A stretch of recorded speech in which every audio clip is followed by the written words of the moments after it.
محترم حجاج کرام، آپ جب حج پہ تشریف لاتے ہیں تو یہاں پر بہت سارے ممالک کے دنیا بھر سے آئے ہوئے مختلف رنگ و نسل کے اور مختلف زبان بولنے والے مختلف تہذیبوں سے متعلق لوگ یہاں پر موجود ہوتے ہیں۔ تو یہاں پر آپ کو جو چیزیں سیکھنی چاہیے ان میں سے ایک چیز ہے، آپ میں وسعت قلبی اور کشادگی بہت زیادہ آنی چاہیے، اور اس وسعت قلبی اور کشادہ دلی کا ایک نتیجہ یہ ہے کہ آپ دوسرے لوگوں کو جگہ دیں، دوسرے لوگوں کے لیے وسعت اور کشادگی پیدا کریں۔ دیکھا یہ گیا کہ جو لوگ صفوں میں موجود ہوتے ہیں، مرد و خواتین، تو کوئی اور اگر آئے وہاں پر بیٹھنے کی کوشش کرے،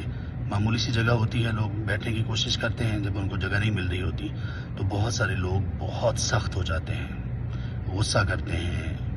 کرختگی سے بات کرتے ہیں اور شدید الفاظ کا استعمال کرتے ہیں۔ ایسا نہ کیجیے، آپ ان کو جگہ دیجیے، وسعت اختیار کیجیے، اللہ تعالیٰ آپ کے لیے وسعت اور کشادگی پیدا کریں گے۔